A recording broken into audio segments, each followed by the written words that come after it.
Hello friends, this session would be useful for all those who want to appear for GMAT. In this section, we will discuss each question and whatever concepts are required to solve those questions, we'll discuss those concepts also. Okay, so starting with question number 1. Before we start, let me tell you that calculator is not allowed in quantitative section of GMAT. So you need to do the calculation on your own. Calculators are not allowed. Okay. Starting with question number 1, the maximum recommended pulse rate R when exercising for a person whose age is X years of age. So R is the pulse rate and X is the years of age. Is given by this equation. We have to find what is the age, means we have to find the value of X in the years of a person whose maximum recommended pulse rate when exercising is 140. So this 140 is the value of R. Very easy. You will just plug into the values. Okay, so we'll do that. So 140 equal to 176 minus 0.8x. 140 minus 176 equal to negative 0.8x, which is negative 36 equal to negative 0.8x. Now guys, please understand, because this is negative 0.8, it will go in division. So we'll get negative 0.8 equal to x. We cancelled. Now how to calculate the decimal division? Okay, this is a important concept here. Whenever you have a decimal in the denominator now, right? After the decimal, how many digits are there to the right side? There is only one digit. Please understand, after the decimal, there is only one digit to the right side in denominator. So we'll just remove the decimal and we'll put 10 in the numerator. Because there was one digit to the right of decimal, so we put 10 to the numerator. We'll just remove this decimal. Okay. 360 divided by 8 will give you 45. That you know how to divide. So option B is the correct answer. Right. Coming to question number 2. Question says x over 4 is 2 more than x over 8. So we'll just make an equation. We know x over 4 is more. So x over 4 is, and then subtracted with x over 8 and should give you 2. Basic equation, will try to make the same denominator. Here the denominator is 4 and here the denominator is 8. So we'll multiply up and down by 2 just to make the same denominator. So what we'll get 2x over 8 negative x over 8 equal to 2. So guys, we have made the denominator same, and then we'll do the subtraction. So 2x minus x will be just x over 8. Denominator remains same, equal to, so x equal to 16, right? Option C is the. Coming to question number 3. If Mario is 32 years old, if Mario was 32 years old 8 years ago, so 32 years was the ago, so what is the present age? Present age is 40, right? 32 plus 8 will be 40.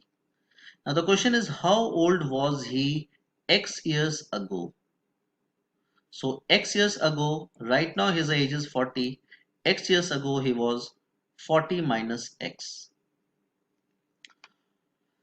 Right? Okay. Coming to question number 4. Question is, if k is an integer. Now you must know what is an integer first. Integer are all good numbers like negative 2, negative 1, 0, 1, 2, 3, 4. All these good numbers with no decimal, no fraction, no powers. All these are called integers. Okay. So k is an integer and this has been given to us and this is greater than 1000. So let me make an equation.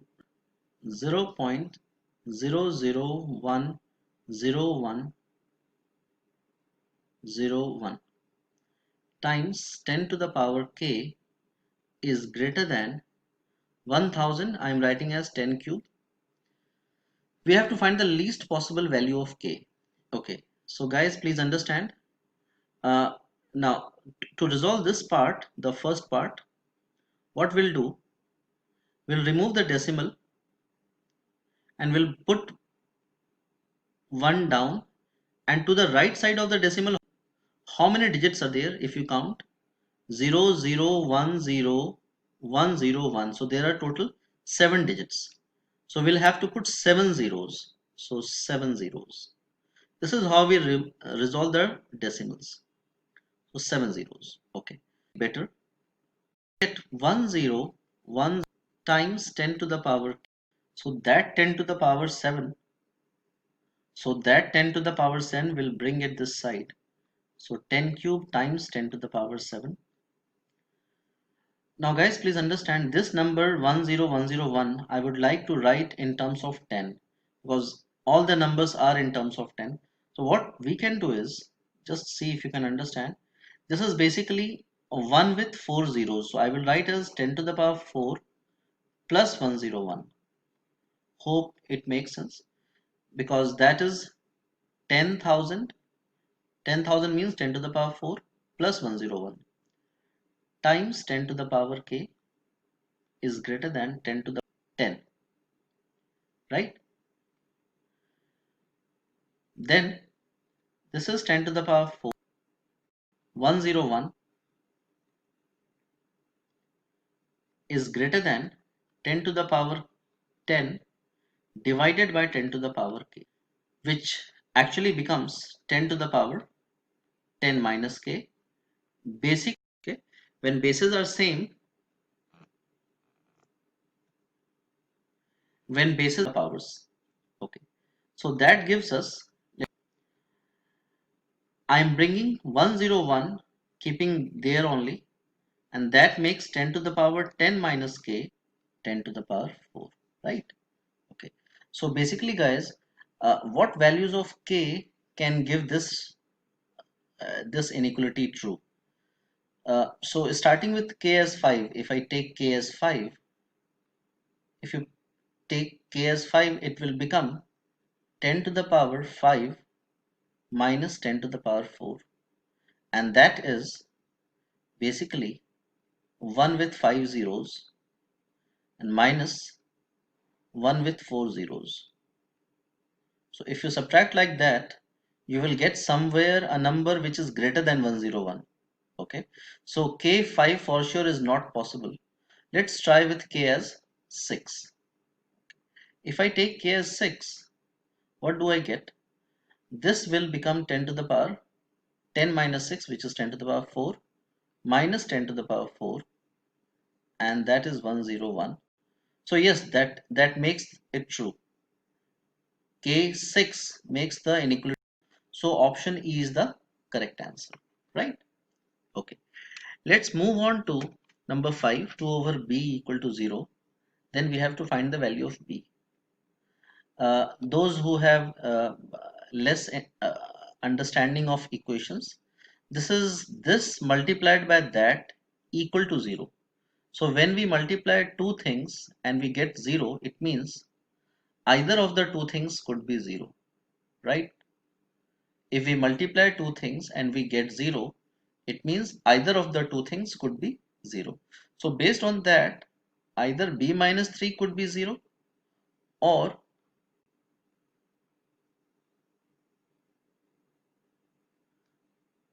right? So that gives 2 equal to 3, 4 equal to this 2 over b I will bring to the other side, will become negative 2 over b, and then we have to solve for b. So b I will bring this division, so it will become 4 times b equal to negative 2, and to find b I will bring 4 down in division, so negative. Option C is the correct answer.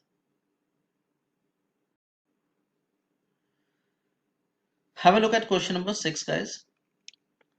Question says the number 2 minus 0.5, 2 minus 0.5 is basically 1.5, is how many times the number 1 minus 0.5.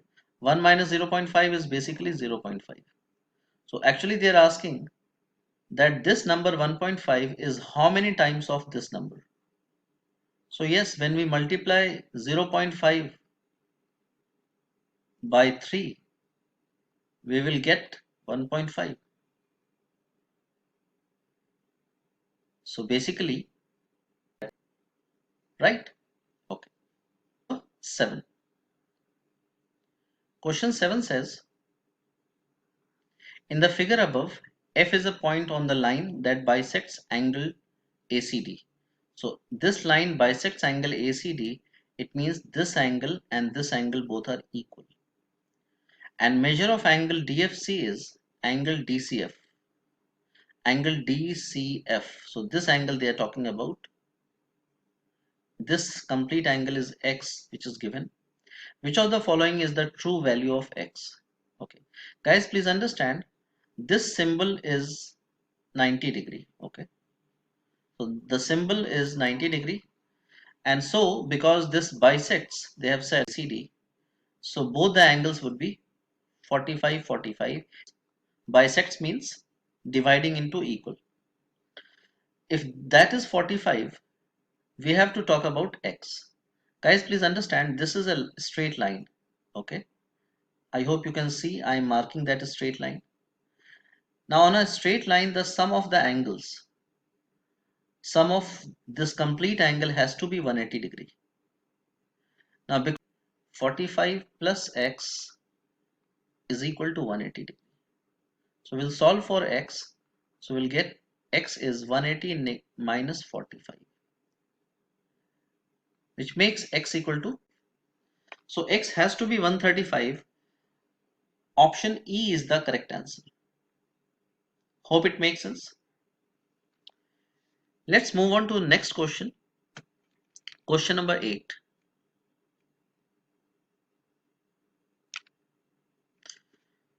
Question is, in which of the following pair are the two numbers reciprocal of each other?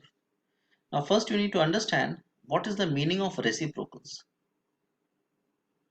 Now reciprocals means the upside down number, like the reciprocal 3 over 2.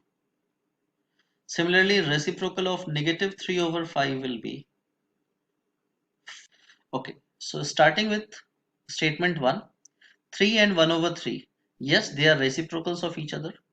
So statement 1 is correct.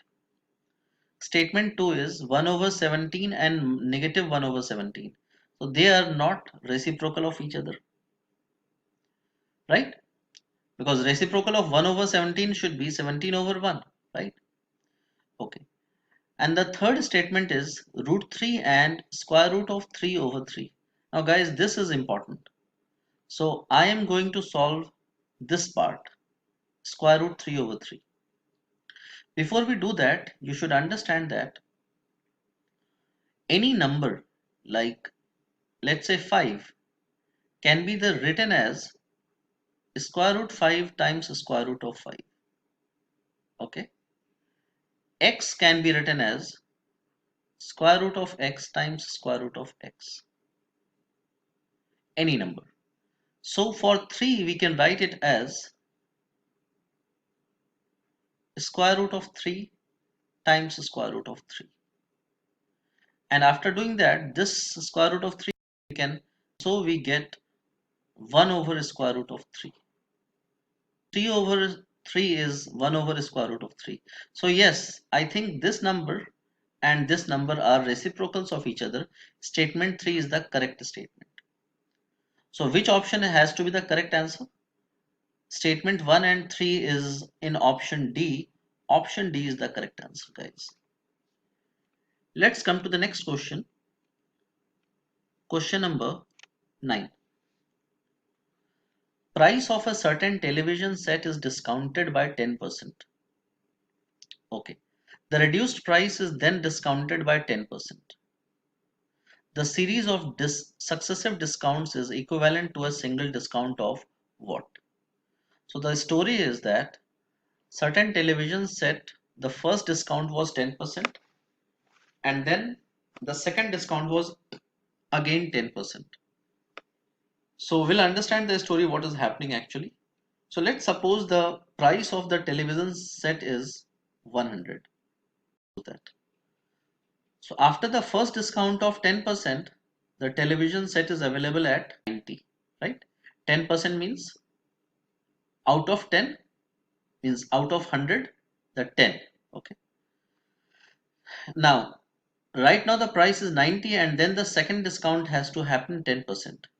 The 10% of 90 we will calculate. Please understand, this time I am calculating 10% on the 90, right?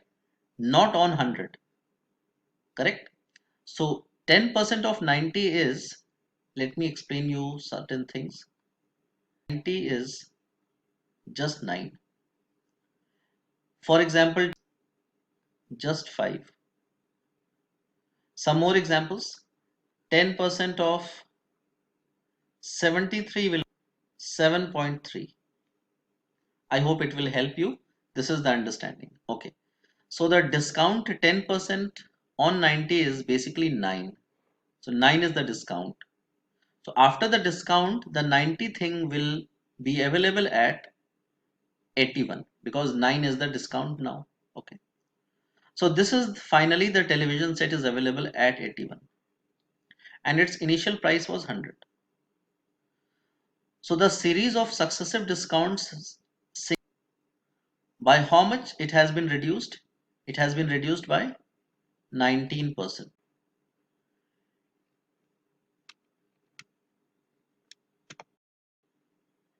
Have a look at question number 10.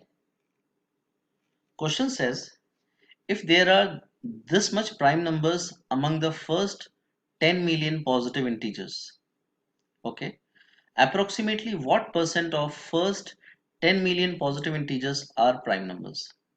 So guys, let's understand 664579 is how many millions? So let me write that first. 664 is basically 664,579. So there is no million right now. So for it to have a million, the number should have been ahead, okay, to the left of 6. There should be some numbers. Now because there is no such number, so in terms of millions we will say it is 0.664579 millions, right? This number is basically this much millions. Okay, so this much millions out of 10 million. We have to find the percentage of this number. So basically it is 0.664579 out of 10. I'm just ignoring million thing, okay, times 100. Why ignoring million thing? Because million is in numerator as well as in denominator, which will be simplified. So will not consider million at all. Okay. We have to simplify this. So this 10 and 10 will be cancelled. Now this number multiplied by 10 will basically make the decimal shift by right by 1 digit. So it will be 6.64. Option D is the correct answer, right? Okay. Let's come to question number 11. Question says, how many multiples of 4 are there between 12 and 96? So basically between 12 and 96 inclusive. So we have to include 12 as well as 96. So first we check, is 12 a multiple of 4? So yes, 12 is a multiple of 4.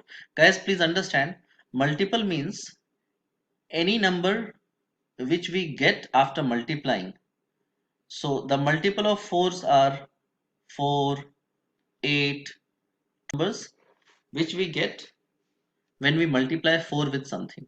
Okay, so these are the multiples of 4. So basically The multiples of 4 start with 12.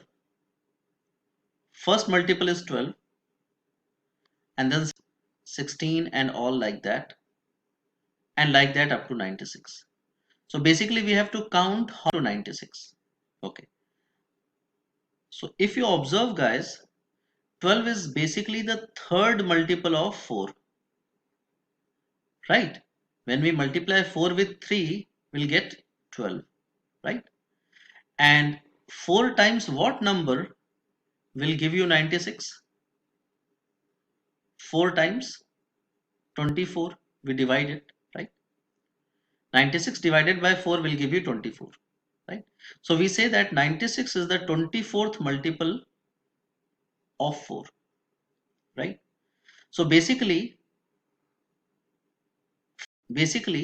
4 has these multiples from third multiple, fourth multiple, all the way up to 24th multiple. So basically we have to count how many multiples are there from 3 to 24th, right? How many numbers are there?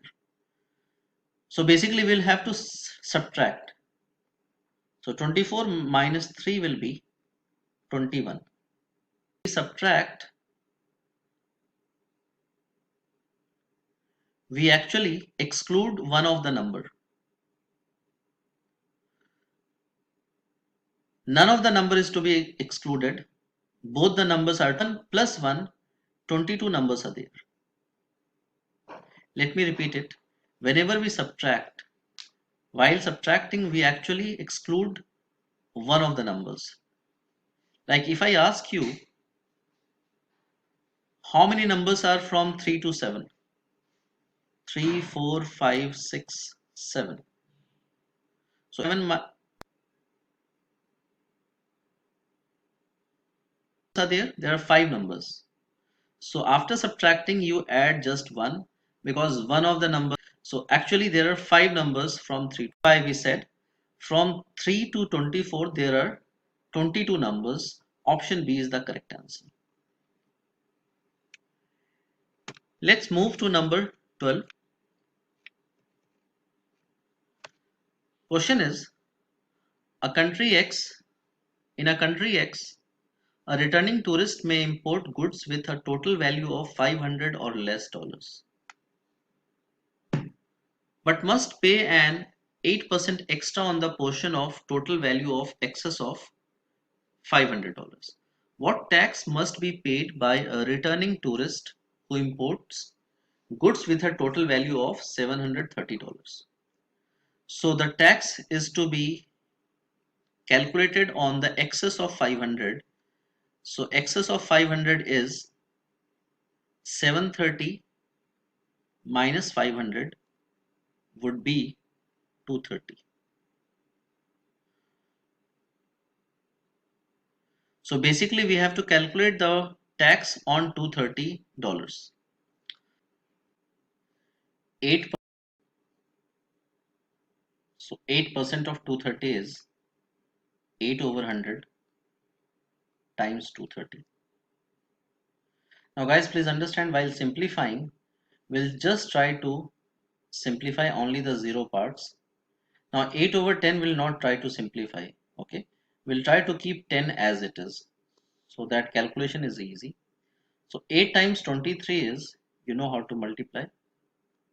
8 times 3 is 24, 2 carry over, so 18 over 10, which will be 18.4. Option D is the correct answer, right? Have a look at question number 13. Question says number of rooms at hotel G is 10 less than twice the number of rooms at hotel H.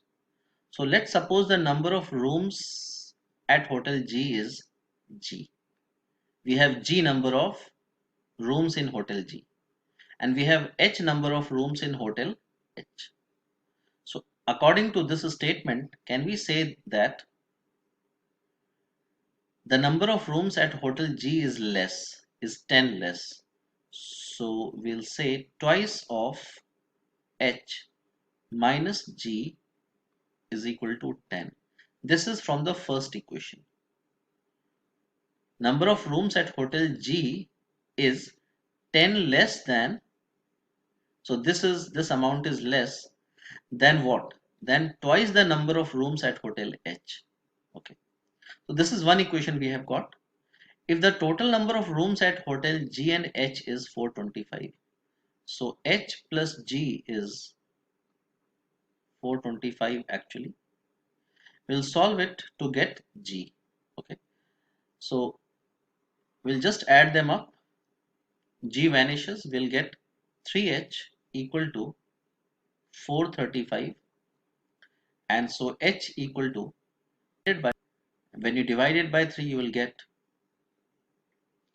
145. 145. Solving,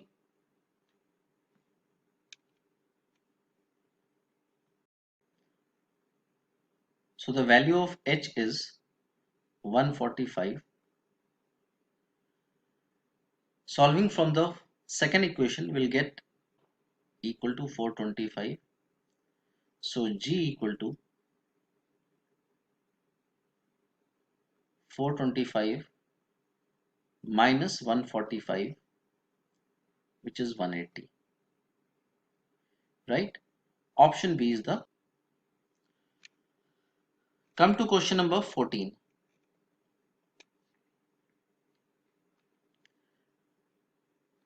To solve question number 14 first, fraction. Okay. For example, when I say fraction, we'll convert it into percentage, like 1 means 100%. This is very important, guys. Please make a note. 1 over 2 means 50%, that you need to memorize. Okay. 1 over 3 means 33.33%. 1 over 4 means 25. The percentage using calculator. You will just. Now let's coming to the question. So 2/3 will calculate the percentage of that. So 2/3 means 1/3 means 33.33%. 2/3 means the double of that. Okay. Looking at option A, it is 33 over 50. So guys, please understand, what is 1 over 50 in terms of percentage? 1 over 50 is 2%, right? And times 33 would be 66%. So that is the percentage for option A. Now, you need to remember the percentage value of 1 over 11. So for 1 over 11, I am writing it here. 1 over 11 percentage value is 8 over 11, right? So it is 8 times 9.09, which is around 72%. You don't need to be very accurate. You have to be just approximate. Option C is 1 over 5. 1 over 5 is 20%. So 1 over 5 is 20%. So 3 over 5 is around 60%. Okay. Option D is 1 over 27. We don't know 1 over 27. But if you observe, 13 over 27 is approximately equal to 50%. Right? It is approximately equal to 50%. So we'll just write 50%. Okay. 5 over 8. 1 over 8 is 12.5%. So 5 over 8 is 12.5 times 5, which is 62.5%. Right? Okay. Now we have to check which of the percentage value is more than 2/3, which is 66.66%. The only option is option B, which is 72%. That's the correct answer. Let's come to question number 15. It says if 60% of rectangular floors is covered by rectangular rug that is 9 feet by 12 feet, what is the area in square feet of the floor? So basically 60% of the floor is covered by, means 60% 9 feet by 12 feet, right? So 9 feet by 12 feet means the area is how much? Area is, so 60% represents one. Guys, please understand. We have to find the complete area, right? So basically we are interested in 100%. 100% represents what? Direct proportionality. I mean, like 60% is 108. So 100% would be for sure more than that, right? Because the percentage has increased. So a greater value will be there, right? So that is why I said it is a direct proportional. Okay. In all direct proportional questions, you can simply calculate like this.